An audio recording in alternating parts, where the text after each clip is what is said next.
Poverty is a lot more widespread in the UK than perhaps people would think.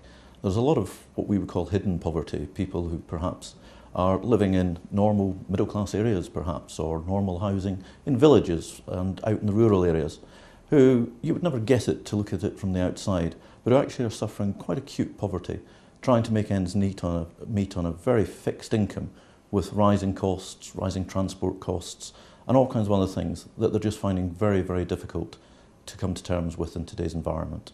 Well, the standard measure of poverty in the UK is 60% of the average salary across the UK. However, there's an awful lot of people who are surviving in work on quite a modest income, and yet who are finding times very difficult. A lot of people on fixed income, pensioners for instance, who are finding it very difficult to meet increasing costs, whether that's heating, whether it's food, whether it's transport, on an income that simply isn't keeping up with inflation and rising costs.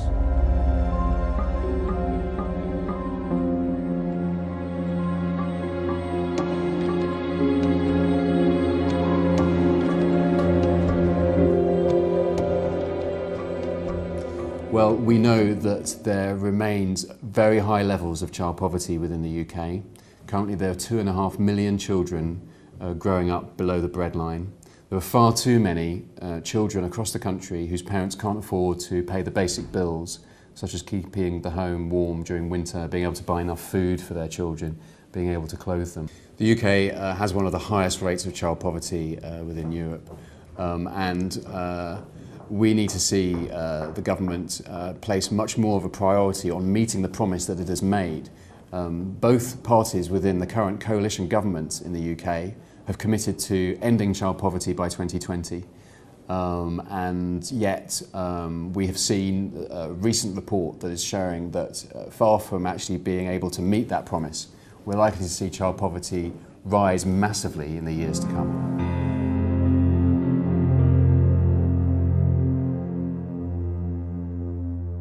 So in the UK, we tend to look at a relative definition of poverty, where somebody's poor if they have less than 60% of the income that the person in the middle of the income distribution has, the so-called median person.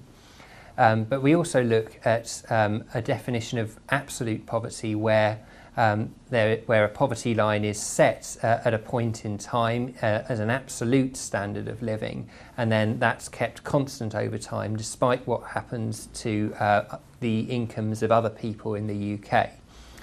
Now this is set at a relatively high line. It's certainly not anything that's comparable to absolute poverty as you might think of it in a developing country, but it does help to keep track of what's happening to the incomes of those who are relatively poor in the UK. We published a report looking at what's likely to happen to relative and absolute poverty in the UK over the next 10 years. We found that for both children and working age people, that poverty rates are due to increase over the next 10 years, despite the government's introduction of policies like universal credit, which are designed to reduce poverty. The report from the Institute for Fiscal Studies was really quite alarming. It says there's going to be quite shocking rises in child poverty if the current policies of the government continue without any change. Now, this is a warning. It's not inevitable that this will happen, and this is why we need to see renewed action from the government.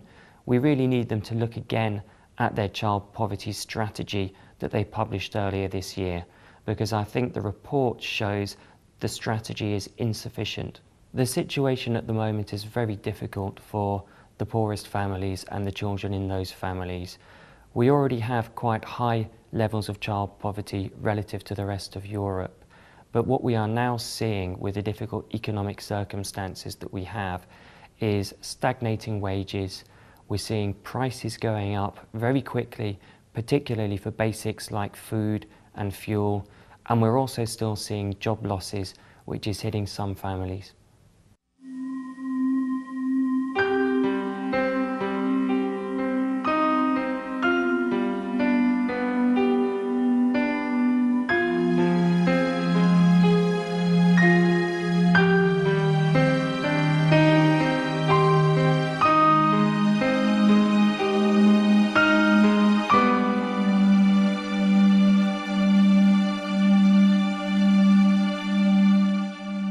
The cutback financially for our family it's been a real struggle. I'm probably taking only, well, you know, nearly half less than my wages, you know, at the moment, and it's a real struggle. I really struggle at the moment. Because it's a bit cramped up there with 4 kids in one bedroom and the baby in the other, so it's a bit difficult sometimes, I know. Right, let's take these in and then I'll come back for the other one. He's just been telling me he's saving up for an Iron Man hand. You know, she's always been out and about doing lots of things, so no one was more shocked than myself when she became very ill just after Christmas. In fact, she actually had what we thought was flu around Boxing Day last year, and then by the beginning of January she was very, very ill, and I now think that was probably the start of what became viral meningitis. My daughter struggled along, her and her husband struggled along. He had to take unpaid leave because she was really unwell and was going for medical appointments, and I was coming here to look after the children while she was going to appointments and so on, and then she had a fall and was taken into hospital and he had to have time off. Well, he's not in a job, he's in retail, and he's not in a job where you get carers leave and you're not particularly protected. Even going to see June in the hospital, you know, I didn't have the money for petrol, I didn't have the money for car park, you know, so it's, you know, it was a real struggle. I've had to phone her up and say, look, I can't come tonight, because I can't afford to get there. So, but it is hard, struggle. Well, I had viral meningitis in January this year and was rushed into hospital. I finally got over that in March. Then I become very ill in May. I started deteriorating and I've just got worse and worse. I've been to the hospital and everything. They're doing loads of tests on me because they don't exactly know what is actually wrong with me. And my husband had to have his hours cut so that he can help with me being ill. So my husband's lost 9 hours worth of wages, basically. They've cut his hours by 9 hours. I've applied for DLA, which I was informed to apply for. I've only just recently received a letter saying that I'm not entitled to DLA, that I can do certain things that I can't actually do. And it's affected us quite a lot because we're actually on key meters on the gas and the electric, and we're putting in more money because obviously I've got to keep warm as well because I sit here freezing. We've put in more money on the gas, more money on the electric, everything's going up, and it's very, very hard.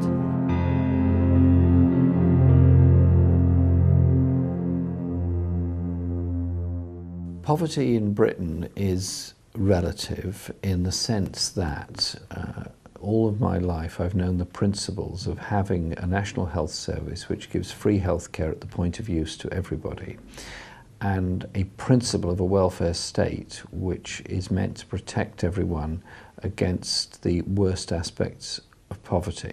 It was called national assistance, it then became social security, and it's now a series of benefits that are meant to prevent people living in total poverty.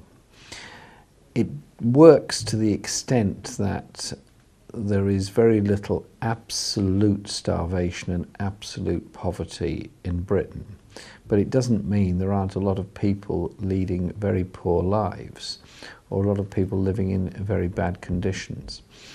There are also a series of benefit traps that are brought about by a combination of expensive private rented housing, inadequate jobs, and a very tough regime in gaining access to benefits. My daughter, who's a genuine case, who is absolutely struggling day to day to live, and her husband as well. And yes, have we claimed? Yes. We claimed for DLA and sort of incapacity, disability and carers support or whatever it is. And we've just received this letter. I'm absolutely gobsmacked. This letter's just come yesterday or the day before to say that my daughter is not entitled to anything. She's not entitled to any care. She's not entitled to anything because of her lack of mobility. I honestly think they've been reading the wrong forms. Her husband is cooking all the meals, he's shopping, he's looking after the children. I'm coming and doing what I can. Her 14-year-old daughter's having to do stuff. You know, it is beyond belief. It's really hard, and the thing is, I can't physically get up and go and do shopping and things like that now. So I have to rely on my husband to go and do the shopping. So I have to sit there and try and work out a list that isn't going to be too much. You know, and we've got to cut back on certain things. I used to get great big bowls of fruit and things like that. Now, I used to get like 2 packs of the oranges and things like that because my kids love fruit. Now I've cut it right back to 1 of each instead. So they've got fruit to go in their lunch boxes and that. And then I have to say to them during the week, well, no, you have to wait till like Mummy goes shopping. You know, you can't touch those because at the end of the day, it's for your packed lunch. But it's affected us quite a lot in that sense. So what we have in this area is unemployment roughly at the national average, child poverty levels well above the national average, and housing conditions well below the national average. And so we have a lot of people on the waiting list to try and get rented accommodation from the council, the local authority, which does its best, but it has a shortage. So most of those people are forced to live in private rented accommodation, which can be very expensive. Recently, a report came out from Shelter, which is housing charity and campaigning organisation, which said that nobody should pay more than 1/3 of their take-home pay, their income, on rent.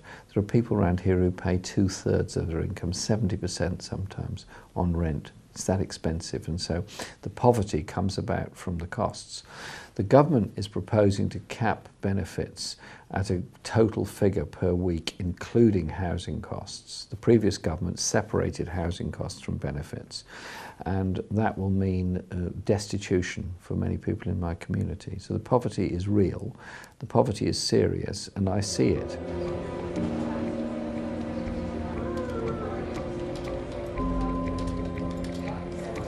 Housing has a huge part to play in relation to child poverty, and we have very much focused on the impacts on health, on education and attainment, and on child welfare that living in bad housing can have.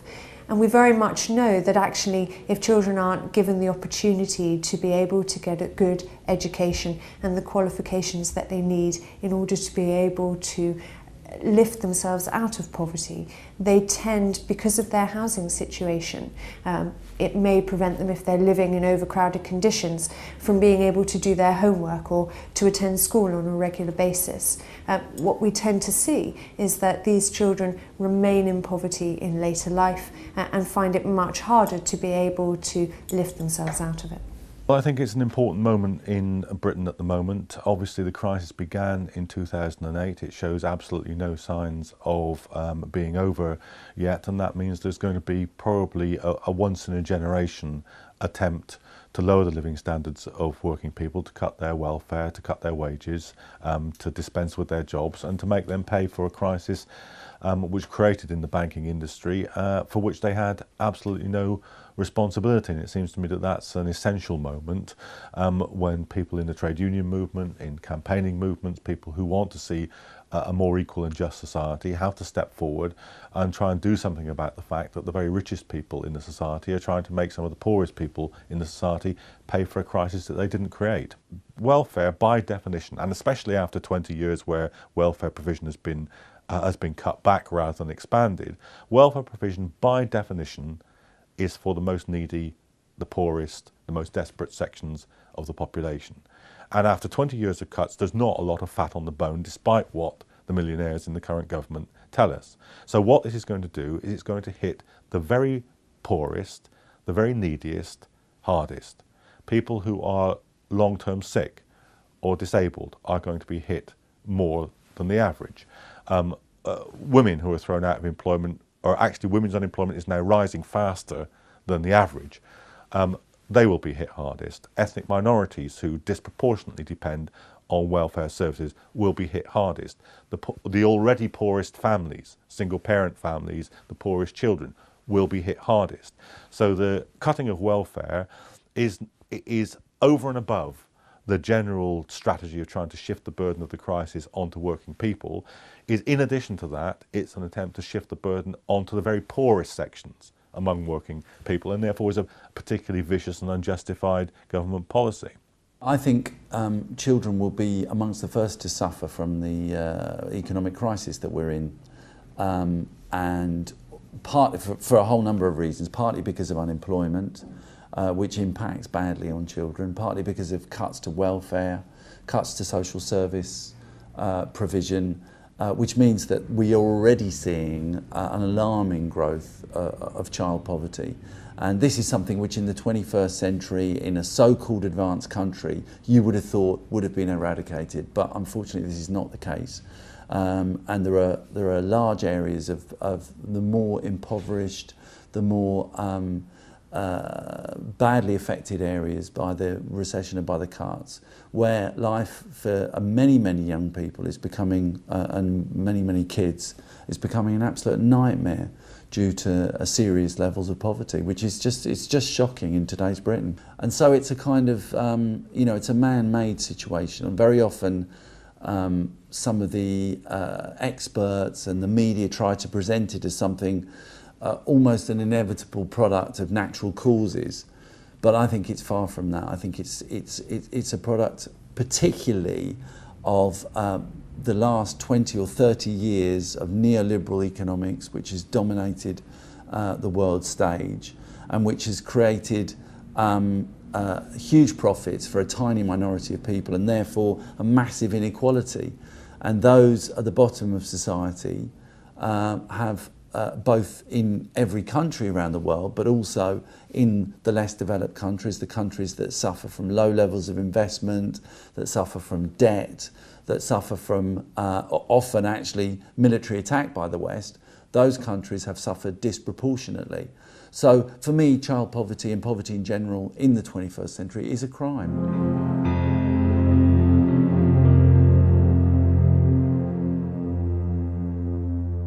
There's about 2.8 million children, according to the most recent figures, that are suffering from what's termed child poverty across the UK.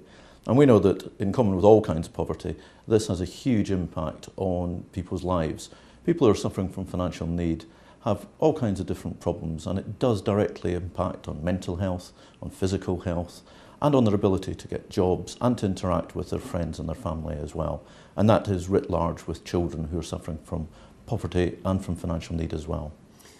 Poverty in the 21st century in this country means, well, for children, it means their parents not being able to provide them with the real basic material necessities.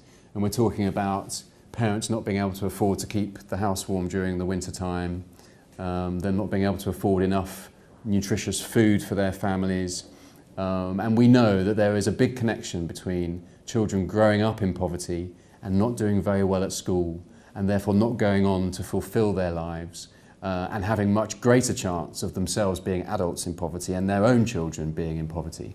That's why it's essential that government and society really takes a grip of the problem and tackles child poverty in Britain.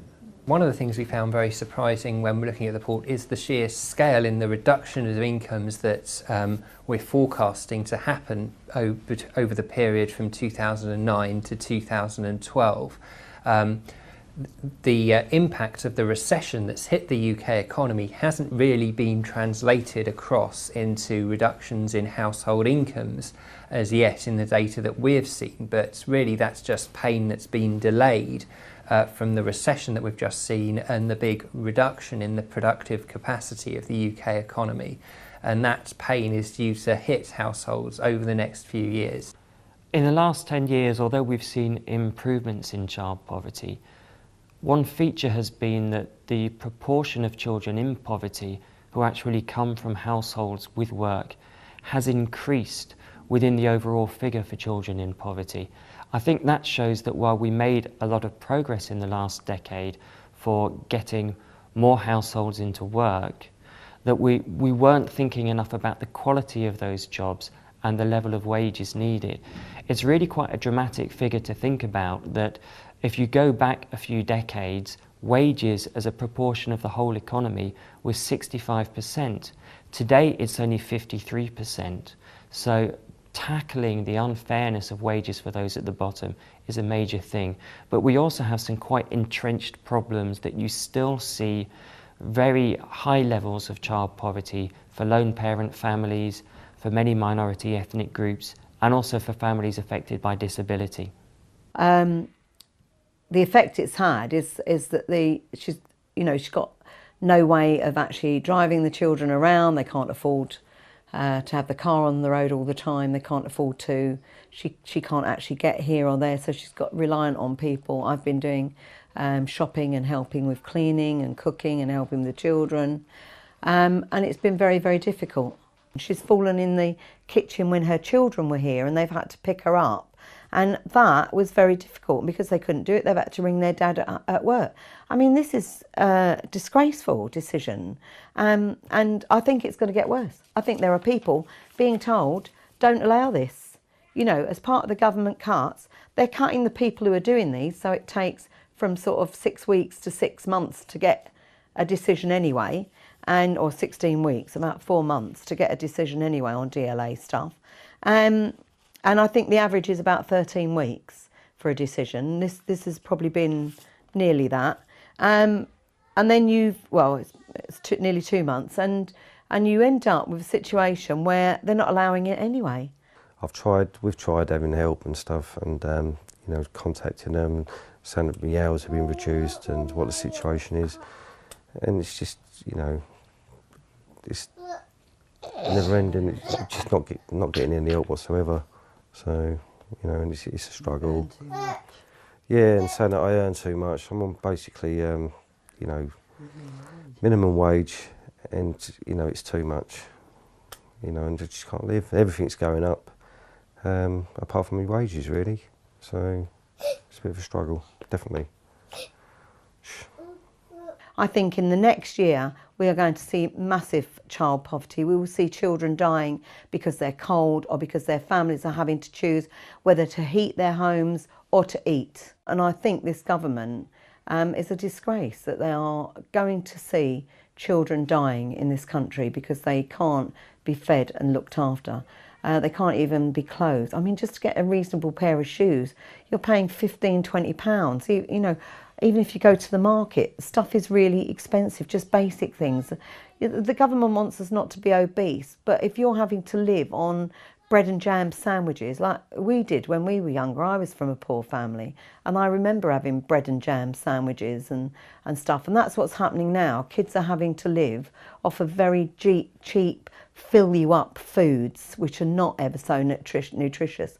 We can't afford the sorts of stuff that David Cameron does. We struggle, and they wouldn't do it. I would say to David Cameron, you do it.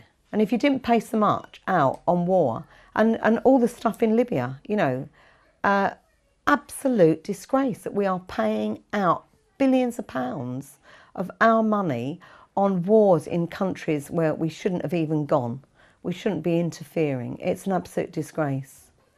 If we didn't have this money being wasted on wars, we'd have more money for the social necessities of this country. And we'd bring about a far more peaceful world if we dealt with the issues of the HIV/AIDS epidemic or pandemic around the world. We dealt with issues of child poverty across the world. Far better to invest in the children of the world rather than bomb the adults of today.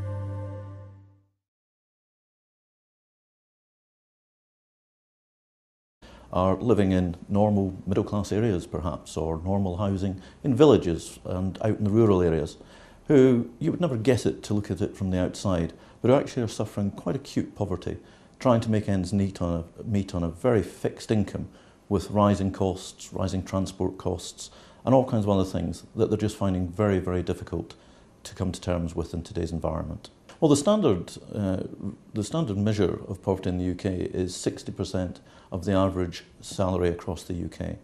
However, there's an awful lot of people who are...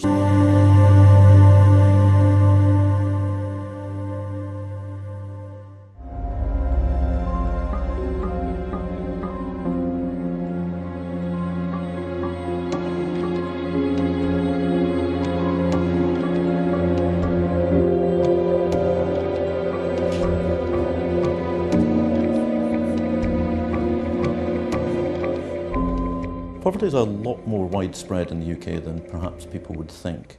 There's a lot of what we would call hidden poverty, people who perhaps surviving in work on quite a modest income and yet who are finding times very difficult. A lot of people on fixed income, pensioners for instance, who are finding it very difficult to meet increasing costs, whether that's heating, whether it's food, whether it's transport, on an income that simply isn't keeping up with inflation and rising costs.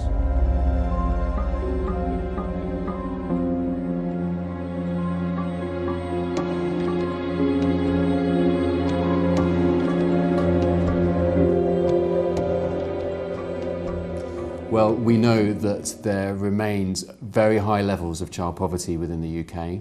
Currently there are 2.5 million children growing up below the breadline. There are far too many children across the country whose parents can't afford to pay the basic bills, such as keeping the home warm during winter, being able to buy enough food for their children, being able to clothe them. The UK has one of the highest rates of child poverty within Europe, and we need to see the government place much more of a priority on meeting the promise that it has